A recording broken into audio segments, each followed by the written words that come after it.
नमस्कार। आज हम मुंबई के कुछ जाने माने अस्पतालों पर बात करेंगे। हमारे पास ट्रस्ट आरएक्स की एक गाइड है जी। और ये गाइड मतलब सिर्फ रेटिंग्स नहीं देखती, मरीजों का अनुभव, इलाज के नतीजे कैसे हैं, खर्चा कितना है, बीमा कंपनियों से बनता है या नहीं। हाँ, कई चीजें देखती है। बिल्कुल। तो हमारा मकसद है कि इस गाइड से जो मोटी-मोटी बातें निकली हैं उन्हें समझें, ताकि अस्पताल चुनने में थोड़ी आसानी हो। हाँ, क्योंकि ये फैसला काफी मुश्किल होता है। तो चलिए इसको थोड़ा गहराई से देखते हैं।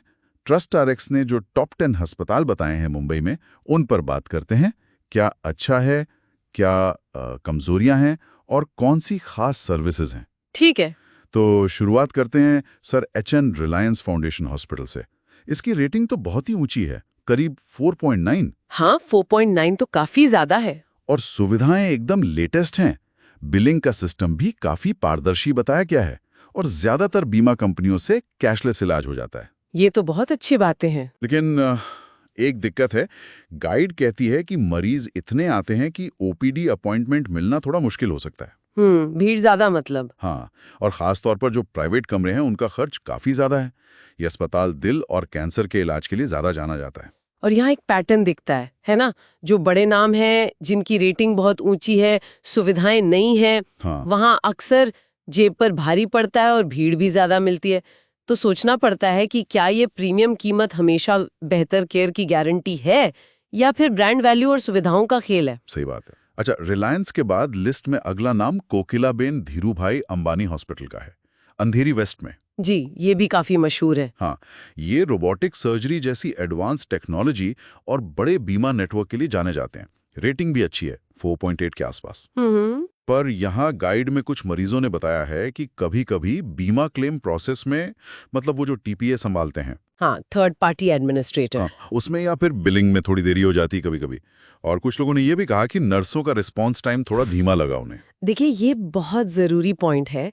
इससे ये पता चलता है कि सिर्फ बढ़िया टेक्नोलॉजी या शानदार बिल्डिंग काफी नहीं होती। हाँ, अस्पताल का रोज का मैनेजमेंट कैसा है, स्टाफ का रवैया कैसा है, मरीज से बात कैसे करते हैं, ये सब मिलकर ही तो मरीज का अनुभव बनाते हैं। बिल्कुल। अच्छा, लिस्ट में तीसरा नाम ग्लेनेगल्स ग्लोबल हॉस्पिटल का है, परेल में। ओके। ये खास तौर पर लिवर और मल्टी ऑर्गन ट्रांसप्लांट के लिए जाने जाते हैं। बीमा कवरेज भी ठीक ठाक है इनका। ट्रांसप्लांट के लिए तो ये बड़ा नाम है। हाँ, मगर गाइड ये भी बताती है कि अगर कोई ऐसी सर्जरी है जो फौरन जरूरी नहीं, मतलब इलेक्टिव सर्जरी, जी, तो उसके लिए इंतजार लंबा करना पड़ सकता है।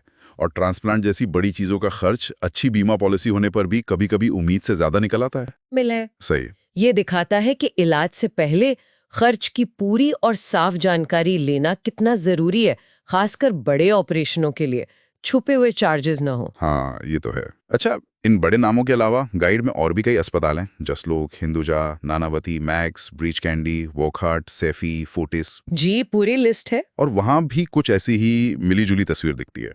हर एक की अपनी कोई खासियत है। जैसे Hinduja hospital bone marrow transplant के लिए अच्छा माना जाता है। हालांकि गाइड के हिसाब से वहाँ भी कुछ डिपार्टमेंट्स में भीड़-भाड़ की समस्या हो सकती है। दूसरी तरफ सैफी हॉस्पिटल किफायती बैरिएट्रिक सर्जरी के लिए एक ऑप्शन हो सकता है। लेकिन कई जगह आम दिक्कतें भी हैं, जैसे नानावती में भीड़ बहुत रहती है। हाँ, ये सुना है। जसलोक और ब्रीच कैंडी थोड़े महंगे पड़ सकते हैं। और वोकहार्ट और फोर्टिस में भी कभी-कभार बिलिंग को लेकर कुछ शिकायतें सुनने को मिलती हैं। सही कहा।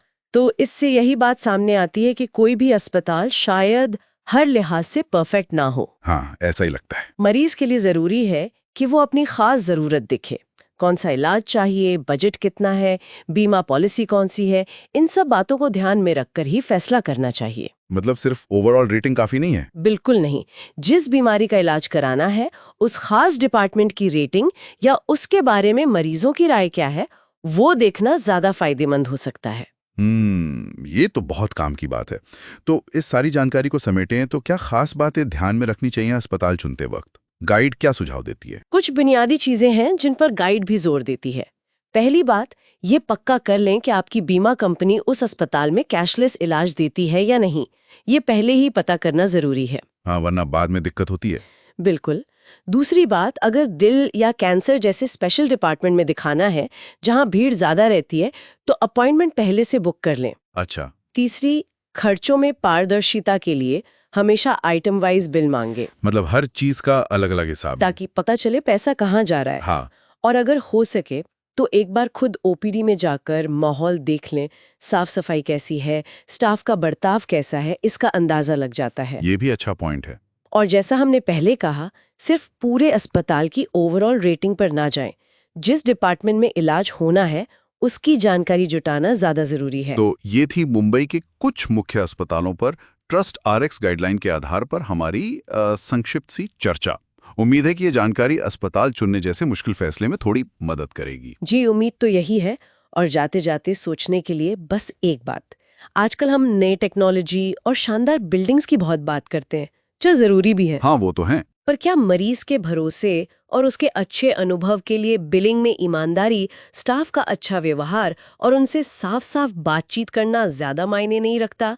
शायद असली ट्रस्ट यानी विश्वास तो इन्हीं बातों से बनता है।